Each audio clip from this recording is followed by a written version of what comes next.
Aujourd'hui, je vous parle de 7 titres, du très bon au moyen.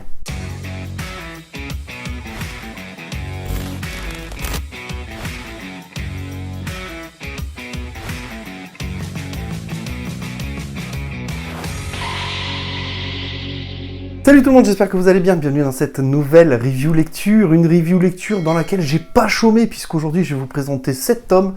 Ouais, c'était une bonne semaine de lecture honnêtement, avec des titres que j'ai adorés et d'autres que j'ai moins aimés pour des raisons que je vous évoquerai un peu plus en détail dans cette vidéo. Et je vous propose tout de suite de commencer avec 2 titres du côté de chez Urban Comics. Et je vous propose de commencer cette review avec 2 titres du côté de chez Urban. Le premier n'est autre que World 3, scénarisé par James Tynion IV, dessiné par Blanco et aux couleurs Bel Air.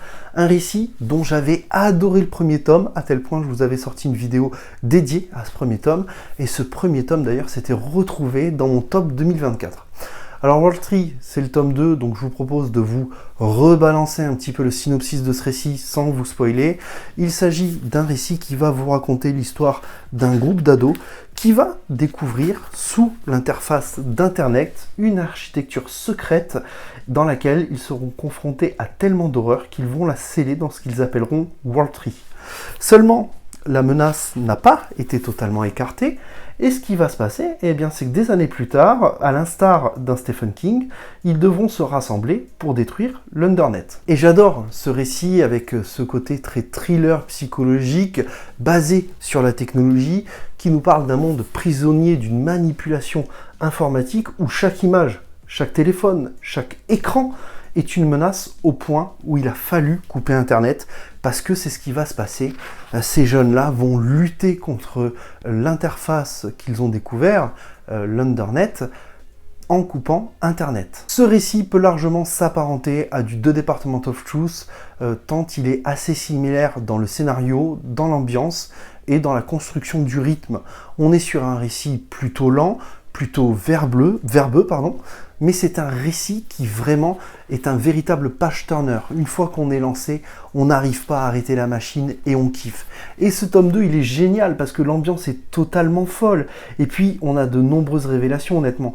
On en a assez pour satisfaire le lecteur, mais pas suffisamment pour pouvoir continuer à nous surprendre juste après. Et puis, bon, il y a des vibes qu'on connaît, hein. Il y a une vibe très Terminator, il y a une vibe très Matrix, Orange Mécanique aussi, du X-Files également. Et d'ailleurs, le récit fait de nombreux clins d'œil à de nombreuses œuvres de la pop culture. Et puis, un autre point que j'adore et que vous avez pu certainement voir là depuis que je vous montre toutes ces pages, c'est que le récit, en termes de découpage, ressemble à un énorme gaufrier finalement, mais avec l'ambiance qui est présente au sein de ce tome 2, on a vraiment l'impression que le gaufrier va exploser, quoi. Donc c'est absolument génial, j'adore les couleurs, j'adore le côté très psychédélique du récit honnêtement, parce qu'il y a de sacrées pages quand même. Regardez, je vous en montre une comme ça, sans trop vous spoiler, mais regardez-moi cette page comme elle est totalement dingue, avec cette colorisation assez folle. Je trouve qu'il y a un travail monstrueux sur World 3, et je ne peux que vous recommander ce récit, qui confirme mon coup de cœur de l'année dernière. On continue cette review toujours avec du Urban et avec un tome 2 qui lui aussi vient confirmer mon coup de cœur pour cette année 2025. Il s'agit de The One Hand and the Six Finger, deuxième partie, qui continue à nous plonger dans l'enquête et dans le quotidien d'Harry Nassar, cet inspecteur qui aurait mérité d'aller à la retraite et qui finalement va largement la repousser, avec son ambiance thriller psychologique assez folle, un peu futuriste mais pas tant que ça finalement, et surtout un récit dont l'enquête est très labyrinthique en fait, où une scène peut être vue de 2 points de vue totalement différentes et prendre une toute autre tournure d'une page à une autre, et ça c'est un véritable régal. Alors pourquoi je dis ça? Si vous n'avez pas suivi, eh bien c'est tout simplement que dans ce récit en fait on a 2 récits, on a The One Hand d'un côté et The Six Finger de l'autre côté, et en fait on va vraiment avoir 2 points de vue totalement différents, mais quand on aura vu ces 2 points de vue, ça va connecter tous les câbles entre eux, et ça c'est absolument génial. On va plus ou moins voir des choses se profiler au fur et à mesure de la lecture du récit, et on va pouvoir commencer à se poser des questions intéressantes et pertinentes, comme la question autour du tueur. Est-ce que le tueur fait cela de son plein gré? Est-ce qu'il a une double personnalité? Est-ce que c'est un pion sur un échiquier et un peu plus tard finalement on nous parlera des objectifs des personnes qui le manipulent dans l'ombre? On n'en sait rien et ça fait en sorte que le scénario, les auteurs jouent avec nos nerfs et on se pose des questions, on voit plein de choses se profiler mais en même temps on n'a pas les réponses, on est un peu perdu et j'avoue que j'aime ça en fait, avoir ce côté très enquête dans le récit. Bon, je vous ai parlé dans la précédente review des dessins, je vais pas vraiment revenir dessus, mais je trouve que Dan Water, il fait un travail vraiment chirurgical sur le récit, c'est très précis, c'est très clean, les couleurs sont absolument magnifiques, on ressent le côté thriller psychologique polar, avec des scènes vraiment particulières. Et de l'autre côté, Sumit Kumar, qui accompagne Laurence Campbell au dessin, lui fait un travail un peu plus cartoony, en quelque sorte, si je puis dire. Pour autant, il faut dire que j'ai beaucoup moins ressenti le côté cartoony sur ce deuxième tome, qui, encore une fois, appuie énormément sur le côté un peu psychédélique du récit. Mais vraiment, c'est très beau, c'est très bien. Et la différence de dessin entre les deux récits ne dérange absolument pas, donc c'est génial. Je vous propose de passer à la troisième lecture, et cette fois on va aller du côté du Label 619 qui a sorti très récemment Cloud tome 2, un titre dont j'avais beaucoup apprécié le tome 1, un titre qui va nous plonger dans de la dark fantasy, un monde dans lequel le brouillard a envahi le reste du monde, a recouvert le reste du monde, et dans lequel il s'y passe de nombreuses choses assez indescriptible en réalité, mais on va y voir des monstres, on va y voir des brigands, et on va aussi croiser un immortel finalement qui est capable de leur tenir tête. Alors il faut savoir, avant de commencer cette review, et moi je ne le savais pas à la lecture du premier tome, que ce récit est un spin-off de Freak Squill. Pour autant, ça reste un univers relativement ouvert, et j'ai largement compris tout ce que je lisais lorsque j'ai lu le premier tome, sans avoir lu Freak Squill. Donc ça, c'est plutôt la bonne nouvelle. J'avais adoré le premier tome de Cloud, et j'ai beaucoup moins accroché au tome 2 de Cloud, et là je vous avoue que je suis un peu embêté, parce que je ne saurais pas vraiment expliquer ce qui s'est passé avec ce tome 2. Et si je reprends d'ailleurs tous les éléments autour de ce tome 2, je dirais qu'en fait tous les voyants sont au vert pour que j'aime ce récit. On est sur un récit de dark fantasy, post-apo. Vous le savez, le fantastique c'est mon dada, j'adore le post-apo, donc déjà, on est doublement sur mon dada, donc déjà ça devrait fonctionner de base. Les dessins sont absolument incroyables, que ce soit la cover, et vous allez voir à l'intérieur, je vais vous montrer quelques planches, mais le travail de Florent Maudou est juste monstrueux, c'est un monstre en termes de dessin. Regardez-moi cette page, comme elle est absolument magnifique. Ce château, ses couleurs, ses détails, vraiment c'est fou. En plus, on y retrouve l'ambiance Excalibur. Regardez-moi cette scène de bataille notamment qui est absolument magnifique, encore une fois, avec les couleurs, les lumières, les jeux de lumière sont absolument dingues. Les plans, il y a des plans qui sont très cinématographiques dans les dessins, et là aussi, les dessins m'ont beaucoup plu. Mais je ne sais pas, j'avoue que j'ai beaucoup de mal à savoir ce qui s'est réellement passé à la lecture de ce tome 2. C'est peut-être le scénario, parce que finalement, si je compare entre le tome 1 et le tome 2, j'ai trouvé que le scénario était beaucoup plus rapide sur le tome 1, ici il est beaucoup plus lent. J'ai trouvé également que le récit dans ce tome 2 était beaucoup plus verbeux que le tome 1, je peux me tromper, hein. Mais c'est aussi lié au fait qu'on est sur un univers qui est très dense, très riche, très détaillé finalement. Mais voilà, quand je regarde, j'ai rien à reprocher à la BD. Tout est bon en fait dans la BD, mais j'ai pas accroché. Donc je sais pas, je vous avoue que je suis un peu perplexe par rapport à ça. On va continuer avec une sortie que j'attendais énormément du côté de chez Delcourt. Il s'agit des nouvelles aventures de Rocketeer. Rocketeer, c'est un titre pour lequel j'attendais beaucoup, notamment parce que j'ai un affect particulier à Rocketeer. J'ai 39 ans, mes parents sont divorcés depuis que j'ai 3 ans, et les week-ends où j'étais chez mon père, quand j'ai été en âge de commencer à regarder des dessins animés et des films, eh bien, tous les week-ends, avec mon père, on allait se louer une cassette. Et à un moment, il y a eu la cassette de Rocketeer qui est passée dans le magnétoscope. Ouais, je parle à une génération assez... je parle pas aux jeunes générations qui ne savent peut-être même pas ce que c'est une cassette. Mais, et du coup, cette cassette, elle m'avait beaucoup marqué parce que c'est peut-être un des premiers films de super-héros que j'ai vu. Alors, c'est pas le premier, je pense, mais c'est un des premiers films de super-héros que j'ai vu. Et à l'époque, j'avais adoré ce récit. Et j'attendais beaucoup parce que c'est vrai que j'ai un très beau souvenir de ce film, et je ne connais pas autre chose de Rocketeer, et donc c'était l'occasion notamment de plonger dans les aventures originales de Rocketeer avec ce récit. Et ce récit, je dois dire que je l'ai beaucoup apprécié. Pourquoi ?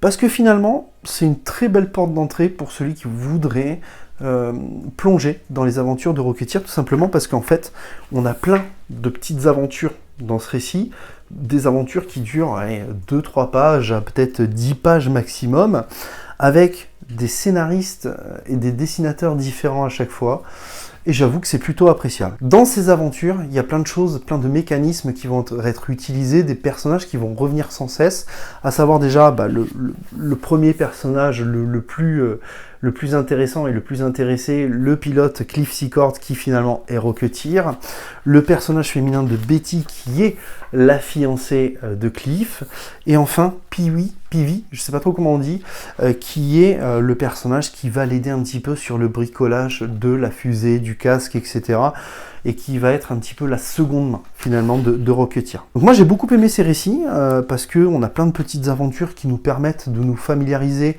avec les personnages, qui nous permettent de familiariser un peu avec la personnalité, la psychologie du personnage de Cliff. On a quand même des scénarios qui sont signés par de grands scénaristes et même par de grands dessinateurs. Moi, j'ai noté Kurt Busiek, j'ai noté Mark Waid, notamment, j'ai noté Darwyn Cooke, et ouais, j'ai noté Bruce Timm sur certains dessins. Voilà. Après, ce qu'il faut comprendre, c'est que tous les scénarios ne se valent pas, et tous les dessins ne se valent pas, et j'entends par là qu'il n'est pas forcément qu'ils soient mauvais, mais juste que ça ne plaira pas toujours à tout le monde. Ça, il faut le comprendre.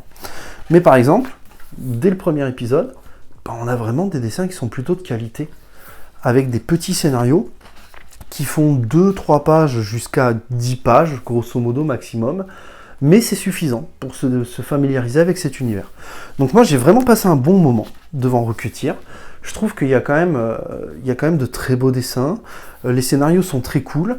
Après, attention, les scénarios se rapprochent énormément des BD qu'on faisait dans les années 30, ce qu'on appelle du pulp finalement.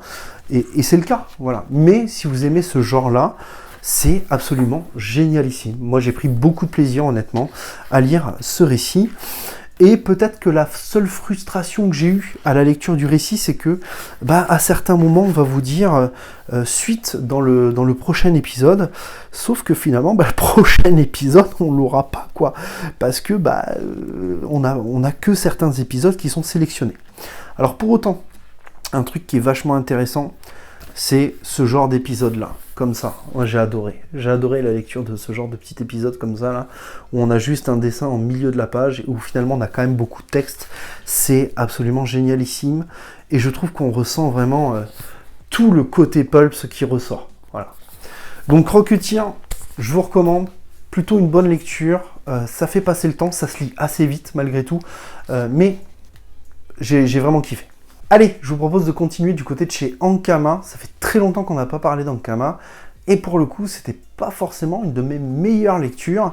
Il s'agit de Guns et Gremlins. Guns et Gremlins qui va nous emmener fin 1944, alors que les corsaires de l'armée américaine dominent le ciel du Pacifique.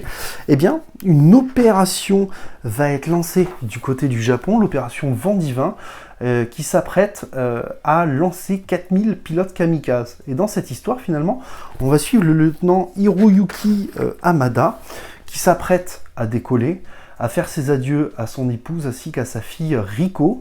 Sauf que il va se passer que dans le conflit, finalement, eh bien, des gremlins vont s'inviter à la fête. Alors, plusieurs choses, parce qu'il y a quand même il y a quand même 2-3 choses à dire sur ce récit. C'est pas juste, j'ai pas forcément apprécié le récit et basta. D'abord, il y a des choses que j'ai appréciées. Notamment au niveau du scénario, souvent, dans les récits de guerre, on nous plonge un petit peu du côté du gentil. Et là, j'ai énormément apprécié le fait qu'on nous plonge du côté du Japon, à la fin de la Seconde Guerre mondiale, et qu'on suive un pilote japonais qui a sa femme, qui a sa fille, et qui va énormément nous attendrir sur sa situation, alors que d'autres récits peut-être l'auraient juste désigné comme un grand méchant. Et ce pilote, il va pas forcément être en accord avec ce que va proposer le commandement, à savoir l'opération Vent Divin, qui propose de lancer 4000 kamikazes à l'assaut sur un porte-avions.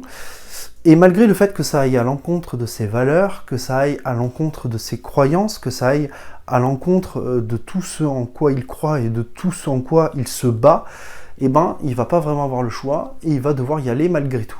L'autre point scénaristique que j'ai beaucoup apprécié aussi, c'est qu'on va nous montrer que les commandements en temps de guerre ne voient les soldats finalement que comme de la chair à canon. Et peu importe qu'ils aient une famille, peu importe qu'ils aient des amis, ils restent de la chair à canon à utiliser, ils sont des pions sur un échiquier, et ça amène un côté très inhumain finalement au commandement dans l'armée, et je trouve ça très intéressant comme vision. Là par contre, où j'ai moins apprécié le récit, c'est d'abord le visuel des Gremlins, parce que en fait, moi je m'attendais à voir des Gremlins comme on les voit dans le film, parce que je suis un amoureux des deux films, les Gremlins en fait. Et d'ailleurs, il y a un reboot qui doit sortir, je l'attends avec beaucoup d'impatience, sachez-le. Et je suis très sérieux quand je dis ça. Et en fait, ils ont juste le nom, Gremlins, mais visuellement, ce ne sont pas du tout les Gremlins. En fait, les personnages, ils ressemblent même aux petits martiens dans Mars Attack, tu vois. Genre, vraiment, je ne retrouve pas les Gremlins à ce niveau-là. Ça, c'est la première chose. Et surtout, j'ai pas vraiment compris leur utilité dans le scénario. Je trouve qu'ils sont là pour être là, ils sont posés comme on poserait un timbre sur une lettre en fait. Je n'ai vraiment pas compris l'intérêt de mettre des Gremlins dans ce récit. Alors quand j'avais fait le live dans lequel je parlais de l'achat de Guns & Gremlins, où je découvrais vraiment le récit parce que je me suis pas du tout renseigné sur le récit, je l'ai vraiment pris parce que Guns et Gremlins, quoi, tu vois. Les dessins, c'est du numérique. En soi, ça m'a pas du tout dérangé, honnêtement, même si, encore une fois, je pense que on a tout à gagner avec des dessins qui sont crayonnés, avec des traits fins, avec des décors travaillés, etc. Mais en soi, ça m'a pas dérangé. Le récit est très popcorn, ça se lit relativement vite, mais encore une fois, scénaristiquement parlant, je ne comprends pas l'intérêt des Gremlins dans ce récit. Allez, on va finir avec deux récits du côté de Calopsia. Dont j'ai découvert le premier tome de Corgan, la cité d'Empare, qui nous raconte l'histoire de Corgan Morland, qui va être de retour chez lui après de nombreuses années. Corlan, c'est un personnage qui a été recueilli après qu'il ait fait une énorme bêtise, celui de voler un marchand, et il va être recueilli par un maître qui va tout simplement lui apprendre l'art de la guerre, l'art du combat, l'art d'être un guerrier. Et Corgan, en revenant chez lui, il va avoir de nombreuses épreuves à passer, et notamment le fait d'être reconnu par les siens. Mais avant cela, ce qu'on va nous dire dans le récit notamment, c'est qu'il y a quelques années, il y a eu des secousses qui furent accompagnées de sinistres craquants, et en une seule nuit, et pendant une seule nuit, des monstres sont arrivés sur Terre, ont tué tout le monde, ont détruit un village, et sont repartis comme si de rien n'était.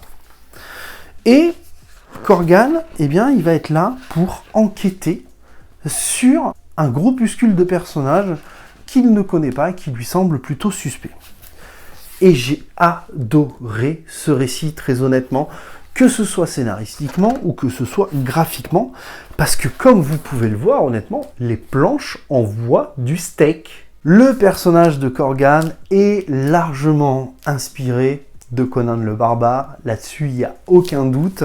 Et si on regarde du côté des monstres et du côté un peu de l'histoire autour de ces monstres, on peut s'apercevoir qu'il y a une inspiration autour des œuvres de Lovecraft, ce que je trouve très intéressant. Scénaristiquement parlant, moi j'ai beaucoup apprécié le récit parce que tout est bon dans ce récit. Je trouve que le rythme est très bien mené. C'est pas trop verbeux, mais ça nous raconte le principal. C'est-à-dire que ça nous raconte vraiment le passé de Corgan, d'où il vient, ce qu'il a vécu, ce qui l'a amené à devenir un guerrier et à être fort. Alors être fort sans être un surhomme, c'est tout l'intérêt aussi. Et pourquoi il souhaite revenir chez lui finalement, et ce qu'il va revenir. Là où j'ai un petit souci dans le récit, c'est qu'il y a certaines choses qui vont peut-être un petit peu trop vite. C'est-à-dire que Corgan, à un moment, il va revoir une amie qui a priori est une amie d'enfance, malgré l'éloignement fait pendant des années.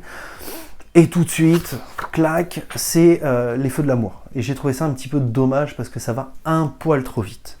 Pour autant, le reste du récit est vraiment excellentissime.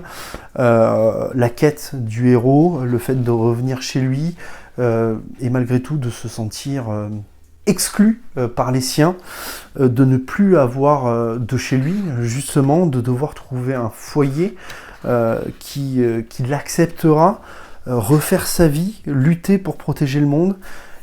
Vraiment, on est vraiment dans l'heroic fantasy pur et dur, et ça fonctionne à merveille. Et puis les dessins sont absolument incroyables, je trouve. Regardez-moi cette planche qui est absolument incroyable. On a des traits gras pour les personnages, presque imprécis. On a un crayonné, et j'adore le crayonné, moi, sur les récits comme ça. Et je trouve qu'en plus, sur un récit d'Heroic Fantasy, ça fonctionne à merveille. On a des planches qui sont dans le détail, dans la profondeur. Vraiment, visuellement, je trouve que ça claque. On a un jeu de couleurs, un jeu de lumière qui est plutôt intéressant. Et j'ai tendance à dire que le dessinateur va encore s'améliorer. En tout cas, c'est l'impression que j'ai. Et je trouve que vraiment tout fonctionne bien, quoi. Tout est très joli, le récit fonctionne bien, et puis le détail dans les planches, waouh, non, vraiment, ça m'a convaincu. Regardez-moi cette planche en bas, là, qui est absolument magnifique ici. Non, elle est très très jolie, cette planche aussi, également. Donc vraiment, plutôt convaincu par ce récit. Alors c'est de la BD franco-belge, il y a une 60aine de pages, mais vraiment j'ai kiffé, quoi. J'ai vraiment kiffé, et j'ai pris un malin plaisir à lire cette histoire, qui pourrait être le successeur de Conan, sait-on jamais, on n'est pas loin des bonnes surprises. Allez, on finit cette review toujours du côté de Calopsia, cette fois avec les 2 tomes de Gadiro. Gadiro qui nous raconte l'histoire de ce protagoniste, ce jeune homme né du bas-ventre de la mère Actea, né le premier vis-à-vis de son frère jumeau, et qui pourtant va être relégué au second plan parce qu'il est petit, parce qu'il est faible, et parce qu'il va pas forcément faire les bons choix, notamment le fait de se fiancer une esclave aztèque, de traîner avec des amis d'origine africaine, égyptienne, avec un druide expulsé des terres celtes. Et Gadiro, finalement, il va être confronté à plein de choses, à savoir d'une part le fait que sa famille va totalement le rejeter. Tiens, c'est marrant, c'est un peu les mêmes thématiques que Corgan, finalement. Et qui, malgré tout, va tenter de sauver sa nation. On est dans le péplum, je sais pas comment on dit. Mais quoi qu'il en soit, si vous aimez les récits de ce type-là, je pense que ça peut vous plaire. Je trouve que c'est un récit scénaristiquement très intelligent, rythmé beaucoup plus lentement que Corgan, mais parce que peut-être l'auteur savait peut-être plus où il allait, je sais pas trop. Toujours est-il que on est sur un univers qui va être plutôt dense, où il y a beaucoup de choses à raconter, où il y a beaucoup de choses à montrer, et je trouve ça plutôt intéressant. Donc si vous aimez les royaumes qui vont tomber, parce que il y a une armée de druides et d'autres personnages un peu bizarres qui vont vous attaquer, qui ressemblent à des hommes moitié loups, là, comme ceci, qui est une planche absolument magnifique, je pense que ça peut vous plaire. Si vous aimez les récits où vous allez voir des blaireaux se foutre sur la gueule, alors que ce sont 2 frères, vous risquez d'apprécier aussi. Et puis je trouve que sur les dessins, c'est un récit qui est plutôt joli en fait. On a des traits très fins, les personnages sont reconnaissables, bien travaillés, on a des détails un peu partout très très sympathiques. Et ça fait pas dans la dentelle, quoi. On est sur un récit d'Heroic Fantasy, mais médiéval, quoi. C'est vraiment... voilà, on voit une tête qui se coupe. Hein. Juste ici, là, vous avez une tête qui se coupe, là. Par exemple. J'ai plutôt apprécié cette lecture, honnêtement. J'ai plutôt apprécié mes 2 lectures, honnêtement, chez cet éditeur. C'était plutôt sympathique. Ça reste des lectures... Alors, ce récit-là est peut-être une lecture moins marquante que Corgan, que je vois vraiment comme le successeur de Conan. Vraiment, hein, sans blague. Hein. Là où Gadiro, j'ai apprécié cette lecture, mais je suis pas sûr de le relire, par exemple. Voilà, j'espère que cette vidéo vous aura plu. Si c'est le cas, n'hésitez pas à la liker, à vous abonner, à la partager, à activer la petite cloche. Ça m'aide et ça me fait extrêmement plaisir. N'hésitez pas à me dire en commentaire d'ailleurs ce que vous allez lire ou ce que vous allez acheter ce mois-ci, ça m'intéresse et puis ça me donne des idées pour la suite des vidéos. Je vous dis à très très vite, et puis n'oubliez pas, de grands comics et de grandes BD impliquent de très grandes lectures. Ciao tout le monde!